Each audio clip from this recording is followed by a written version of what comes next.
우리 조국 대한민국의 자유민주 질서를 지키기 위하여 이 위기의 자유민주 체제를 반드시 지켜내야 한다는 일념으로 각계의 지도자들이 이 자리를 함께 하였습니다.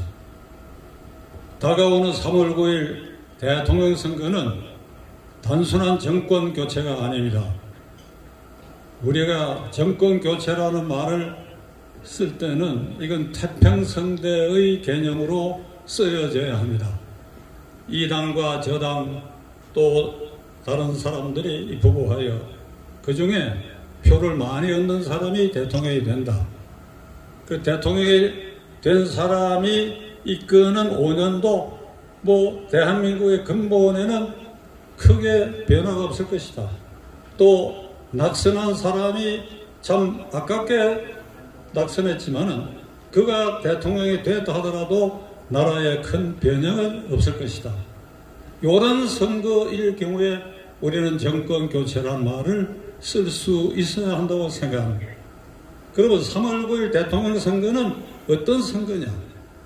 종북 주사파 친 김정은으로 정권으로부터 정권을 자유민주 세력으로 탈환해오는 정권 탈환의 선거라고 하는 것을 우리 전 국민은 깨달아야 합니다. 다시 한번 종북 주사파 친 김정은 정권으로부터 자유민주 질서를 실현하다 문재인 대통령은 철저하게 헌법적 약속을 지키지 않았을 뿐 아니라 오히려 파괴했습니다. 2017년 5월 10일 그는 헌법에 서약하고 취임사를 하면서 오늘 이 순간부터 국민 통합의 시대가 열린다. 나라를 지지하지 않은 국민도 포용한다. 야당을 국정의 동반자로 하겠다. 나를 비판한 사람 가운데도 적당한 인물은 반드시 기용해서 중요한 자리에 맡기겠다. 무엇보다도 기자회견을 수시로 해서 국민과 소통을 할 것이며 그리고 나아가 광화문 광장에서 또 남대문 시장에서 청년들과 상인들과도 소주잔을 기울이면서 대화를 하겠다. 이 약속을 하나도 지키지 않았어요. 어떻게 이렇게 하나도 지키지 않았어요. 이 약속 하나하나를 지키지 않은 이 모두가 탄핵 사유가 되는데 이 임기 말에 이제 다가왔습니다. 그에 대한 탄핵 사유는 켜켜이 쌓여있어요. 본드로 상권분립 완전히 훼손했지요. 대법원을 장악했지요. 정권 실세와 그를 향한 울산시장 부정선거 사건, 월성 원전 1호기 경제성 조작 사건 등등 많은 부패 사건, 대통령과 실세와 관련되어 있는 사건을 재판을 연기하고 덮고 수사를 미기적 그리고 검찰을 하수인으로 완전히 만들고 말았어. 지난 월요일날 마지막 신년사에서 많은 얘기를 했는데 그 많은 얘기가 많은 거짓말이었다고 하는 것을 여러분 아마 인식하실 것입니다. 그 중에 하나만 제가 인용하겠습니다. 권력기관을 개혁하여 제도화했다. 이런 뻔뻔한 얘기를 하고 있습니다. 검찰을 죽이고 유령기관인 공수처를 만들어가 공수처가 지금 어떤 행패를 부린다고 하는 것을 우리가 알고 있는데도 불구하고 이 문재인은 태연하게 하늘이 두렵지 않은지 이런 뻔뻔한 얘기를 계속하고 있습니다. 자, 그건 그렇다 치고 국가안보면에서는 철저하게 평양 발악이 김정은으로 하여금 서울로 오는 꽃길을 열어주는데 광분하였다. 광분하였다. 한자로 미쳐 날뛰었다. 동의하십니까? 미쳐 날뛰었다. 2018년 4월 27일 그해 9월 19일 판문점과 평양에서 남북군사 합의를 하였습니다. 휴전선을 경계로 하여 남쪽 20km까지는 그 상공에 공공기가 정찰할 수도 없고 그 비행을 금지하는 완전히 휴전선 일대의 무장을 실제로 해제하는 이런 군사 합의를 해줬습니다. 그리고 취임 직후부터 제재 완화, 북한에 대한 제재, 유엔 결의 제재 완화, 그리고 종전선언에 매달렸습니다. 시간이 좀 걸리겠지만 제가 할 말은 하고야 말아. 2017년 9월에 구라파를 가가지고 독일, 프랑스, 영국 미국 최고 지도자를 만났어. 제재를 완화하고 종전선언에 도움을 달라. 메르켈 총리로부터 아주 외면을 당해버렸어. 프랑스의 마크롱 대통령하고는 공동기자회견에서 마크롱 대통령이 정색을 하고 제재를 강화해야 된다고 얘기했어. 제재를 강화해야 된다고. 대한민국 대통령 옆에 앉혀놓고 제재를 강화해야 된다. 제재를 완화할 것을 건의한 문재인 앞에서 제재를 강화해야 된다고 얘기했어. 영국의 메이 총리는 회담이 끝나고 난 다음에 대한민국 대통령은 이상한 놈이라고 해서 이상한 놈. 이상한 놈이라고 해서 다 이상한 놈이다. 이게. 제재 완화를 해달라고 하는 제재를 강화하고 종전선언이라는 것은 꿈에도 두지 말고 북한에 대한 핵폐기를 압박해달라고 해야 할 대한민국 대통령이 제재를 완화해달라고 이상한 놈이라고 그랬어요. 부끄러움도 없어요. 여러분, 종전선언은 많은 국민들이 이제는 조금 하기 시작했습니다만 이건 정치적 선언에 불과한 것입니다. 남북이 평화체제로 가기 위해서는 1953년 7월 27일 체결된 휴전협정을 평화협정으로 전환해야 됩니다. 평화협정으로 전환하기 위해서는 전쟁 당사국인 미국, 한국, 북한, 중국 4개 교전 당사국이 모여가지고 우선 전쟁 책임을 따져야 돼요. 남침 전쟁이다 이거. 배상 책임을 따져야 돼. 북한이 책임을 져야 돼. 그리고 무엇보다도 5만 명이 넘는 국군 포로가 납치되어 있는데 그 생사가 알 길이 없어. 이 문제에 대한 해결을 해야 돼. 이것을 다 포괄해가지고 평화협정으로 맺어지면 그것이 종전선언인데 그게 이르기 전에 정치적 선언으로 종이 쪽지 종전선언이 이들이 골몰하는 이유는 이것이 평화쇼으로 그들의 치적으로 그들의 그들권을 확보하기 위한 전술로 종전선언을 내세우고 있는데 다음 달 북경 동계올림픽에까지 무언가 이 종전선언을 지금도 이걸 포기하지 않고 이런 미친 짓들을 지금 계속하고 있어요. 여러분, 종전선언이 만일 된다고 한다면 평화협정과 관계없이 종전선언이 문재인 정권 의도대로 된다고 한다면 어떤 일이 벌어지느냐.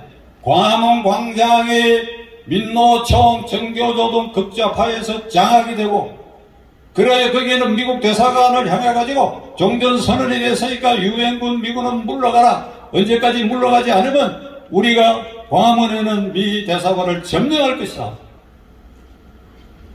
종전선언이 됐는데 평택에 왜 미군이 있느냐. 데모를 하고 습격도 할 것입니다. 여러분, 카드 대통령 때 이란에 미국 대사관이 약 4년간 점령당한 일 여러분 아마 기억하셔야 됩니다. 대한민국 극좌파는 이슬람 극단주의자들보다 더한 자들이. 종전선언은 바로 즉각 김정은으로 하여금 서울로 오는 길을 열어주는 이 선언인데 불구하고 이게 많은 국민들이 아까 정관 목사님 말씀대로 20, 30대가 여기에 대한 인식이 전혀 없습니다. 이런 정권이 다시 5년 동안 연장된다고 한다면 여당 후보 이재명은 문재인보다도 더 극악한 잡초, 극악한 미친놈, 도대체 종잡을 수 없는 놈입니다. 그는 대장동 게이트가 여러분 이재명 게이트라고 동의하십니까?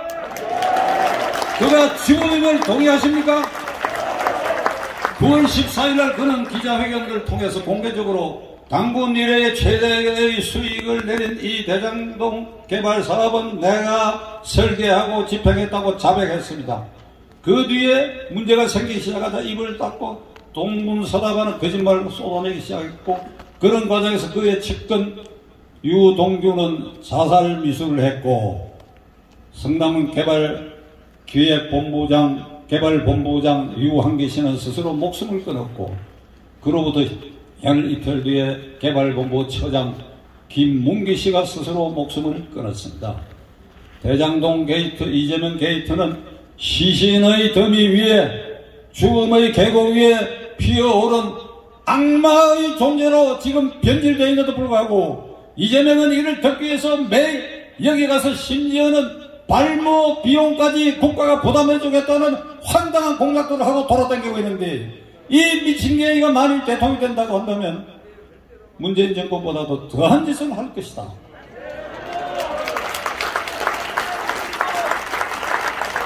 더한 짓을 할 것이다. 북한에 대해서 친북 주사파 친김정은 정권의 본색을 더 강화할 것이다. 지난주에 그는 이런 얘기를 했습니다. 미국이 종전선언을 반대하고 있고 일본이 종전선언을 반대하고 있는데 일본이 종전선언 반대하는 것만 쳐들어가지고 야당 대통령 후보가 종전선언을 반대하는 것은 일본이 반대하는 것을 따라서 반대하니 야당 대통령 후보는 친일파요 매국노라고 얘기한 게 이재명이란 자입니다. 이재명의 논법대로 하면 저와 정광훈 목사님은 영락 없는 친일파 매국노가 되고 박수를 친 여러분 모두도 친일파 매국노가 될 것입니다. 만일 그가 대통령이 되면 친일파 매국노 처벌법에 요런 조항도 종전선언에 반대한 자 요런 조항도 넣을지 모릅니다. 생각하면 끔찍한 일입니다. 자, 결론을 내리겠습니다. 종북 주사파 김정은 정권을 이제 3월 9일 날 종식시켜야 합니다. 그러나 이를 종식시킬 도구로서 제1야당과 제1야당 후보는 혼란에 빠져 있어요. 어제 저녁부터 조금 수습되기 시작했으나 앞으로 야권 후보 단일화 문제에 대한 첩첩산중으로 이 우리가 도구로 바라보고 있는 이 야권 세력의 중심 세력이 이렇게 혼란에 빠져 있다. 지금 이 순간에 우리는 어떻게 되느냐? 하늘을 향할 수밖에 없다. 저는 천주교 신자입니다. 크리스찬은 교회와 성당에서, 불교 신자는 사찰에서 기도하고 그래야 우리 영혼을 한 곳으로 모아서 종북 주사파 친김정은 종식을 위해서 하늘의 기적을 우리가 빌어야 된다고 생각합니다. 우리에게는 그렇게 할 수 있는 증거가 있습니다. 3년 전 8월 15일 광화문 광장에 당군 이래에 100만 명이 넘는 최대 인파를 모여가지고 이 정권에 대항했습니다. 코로나 사태가 없었다면 이미 작년에 이 정권은 무너졌을 텐데 코로나 덮여 있습니다만 끝난 물밑으로 3년 전에 8.15 광화문 광장에 그 일기는 살아있고 이것을 지도한 사람은 정광훈 목사님입니다. 우리에게는 이렇게 기적을 일으킬 수 있는 지도자가 있고 그런 실적도 있습니다. 끝으로 영국의 처칠 수상이 위기에 빠진 조국을 구하기 위해서 전 국민과 연합국 국민들에게 하느님께 기도하자고 하는 그런 감동적인 연설을 했던 기억을 여러분들에게 말씀드리고 제 말을 끝내고자 합니다. 1940년 5월 28일부터 그 다음 달 6월 4일까지 일주일 동안 히틀러 군대가 불란스를 점령하기 위해서 저 서북 쪽으로 우회해가지고 네덜란드, 벨기에, 룩셈부르크를 점령하고 그래요 불란스의 서북 쪽 항구 덩케르트 항에 영국군 22만 명, 프랑스 등 연합군 11만 명, 33만 명이 독일의 전차군단과 폭격에 견디지 못하고 거기에서 철수작전을 대기하고 있었습니다. 독일군은 이미 덩케르트 한 150km까지 진격해 온 상태입니다. 런던의 전략본부에서 처칠 수상이 전략회의를 했는데 군 지도자와 정보 책임자들이 방법이 없습니다. 33만 명을 무사히 철수시킬 방법이 없습니다. 시간도 없고 그리고 그를 수송해야 될 함정도 부족합니다. 방법이 없습니다. 우리는 손을 놓을 수밖에 없다. 이런 얘기를 듣고 그는 BBC 방송, 그때는 텔레비가 없을 때입니다. 라디오 마이크 앞에 앉았습니다. 지난해 영국 국민 그리고 연합국의 국민 여러분, 덩케르트에는 우리의 장병 33만 명이 히틀러의 전격작전에 노출돼가지고 몰살당할 위기에 처해 있습니다. 지금 우리는 하늘의 기적 없이는 이들을 무사히 구출할 수 없습니다. 성당에서, 교회에서, 사찰에서, 여러분이 선자리에서 국회의원은 국회의원, 장관은 장관대로, 수상인 저도 지금부터 금식 기도를 해야 할 것입니다. 간절히 기도를 해주시기를 바랍니다. 아주 눈물로는 호소를 했습니다. 근데 기적이 일어났습니다. 갑자기 프랑스 서북부 쪽에 여름철이 아닌데도 태풍 비슷한 폭우가 쏟아지기 시작했어요. 150km까지 접근했던 독일군이 그 독일군 진격로가 흙탕물이 돼가지고 전차 탱크가 더 이상 진격할 수 없는 상황이 되고 폭격기가 비가 오고 구름이 낀 바람에 폭격을 할 수 없는 상황이 됐어요. 그 일주일, 그 기적같은 일주일에 33만 명의 한 명의 손실도 없이 전원 영국 본토로 철수시킨 작전이 성공했습니다.